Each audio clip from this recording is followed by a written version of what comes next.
नमस्कार, मैं अजय आपका स्वागत करता हूं और आप देख रहे हैं न्यूज आप तक 24 मध्य प्रदेश का हिंदी न्यूज चैनल।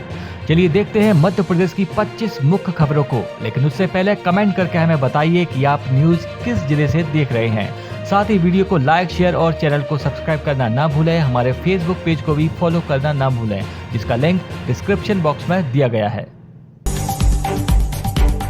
काम की खबर।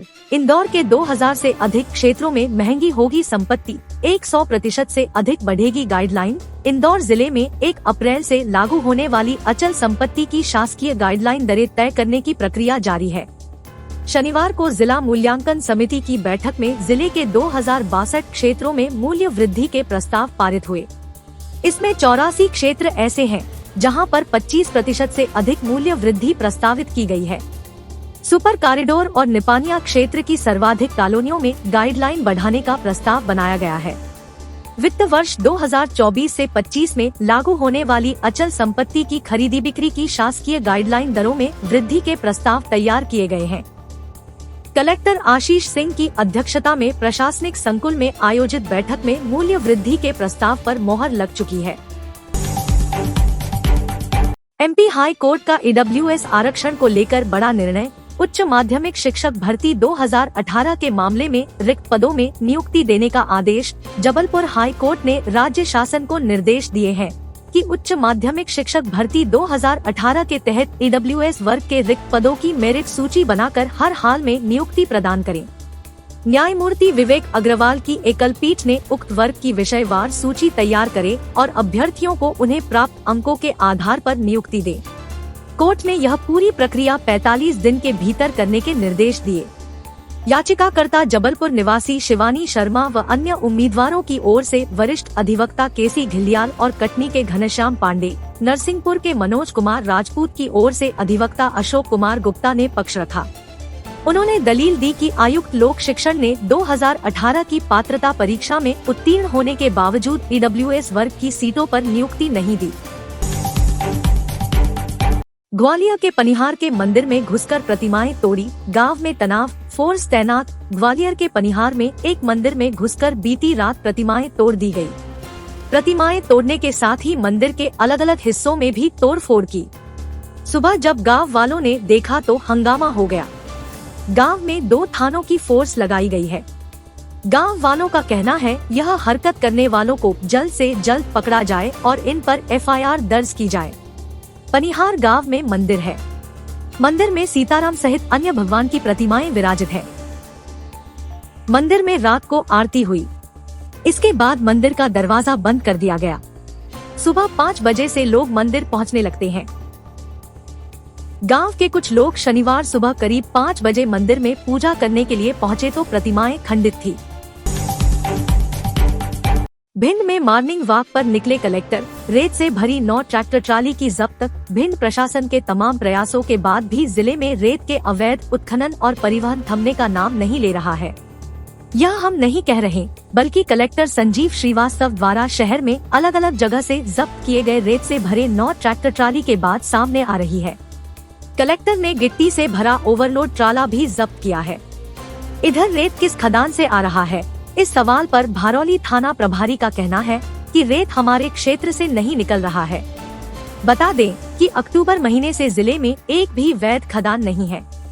ऐसे में कलेक्टर ने पिछले महीनों लाहार के परायच, असवार के गिरवासा और अमायन के खैरोली घाट पर दबिश देकर बड़ी संख्या में रेत से भरे और खाली वाहन जब्त किए थे।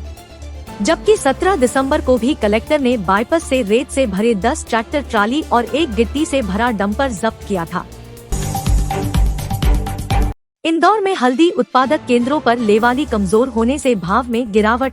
हल्दी उत्पादक केंद्रों पर कीमतों में गिरावट का रुख बनने लगा है। नई फसल की शुरुआत के साथ स्टॉक जारी होने के साथ ही धीमी खरीदारी से मंदी को सपोर्ट मिल रहा है। हालांकि गिरावट सीमित है क्योंकि हाजिर बाजार में आपूर्ति कम होना है। नई फसलों की कटाई में देरी और अंतिम स्टॉक की कमी से निकट भविष्य में हल्दी बाजार की धारणा सकारात्मक रहने की उम्मीद है। मोरेना में बिल वसूली के लिए गई बिजली टीम पर कुल्हाड़ी से हमले का प्रयास। भागकर जान बचाई कर्मियों ने बकायेदार बिजली उपभोक्ताओं से बिल की राशि वसूलने गए बिजली कर्मचारियों की जान पर बन गई। डिफॉल्टर उपभोक्ताओं ने बिजली टीम पर कुल्हाड़ी लेकर हमला कर दिया। गनीमत यह रही कि इस घटना में कोई हताहत नहीं हुआ। बिजली कर्मियों ने भागकर अपनी जान बचाई। शनिवार की दोपहर यह वारदात अंबाह के लंगड़िया गांव में हुई। गौरतलब है कि बिजली कंपनी का मुरैना जिले के 2.5 लाख से ज्यादा उपभोक्ताओं पर 1700 करोड़ रुपए से ज्यादा का बकाया है। इसे वसूलने के लिए बिजली कंपनी की टीम गांव-गांव जा रही है।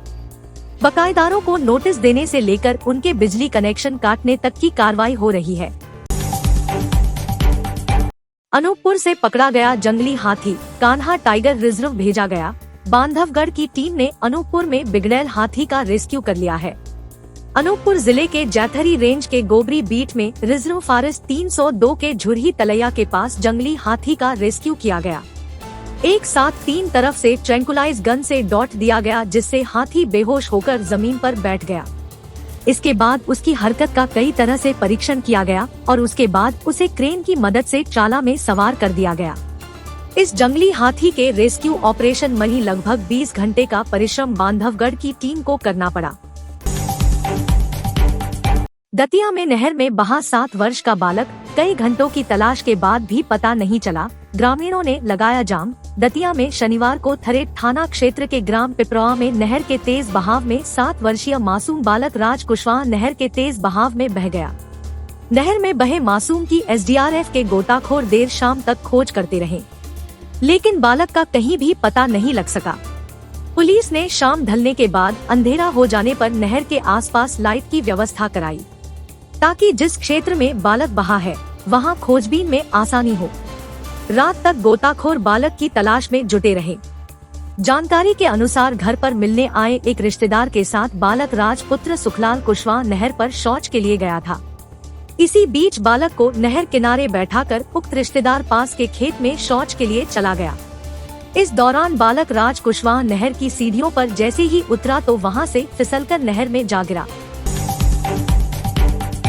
बादल और हवा के कारण हल्की ठंड का असर बरकरार। शहर में अभी बादल व हवाओं के असर से हल्की ठंडक का असर बरकरार है।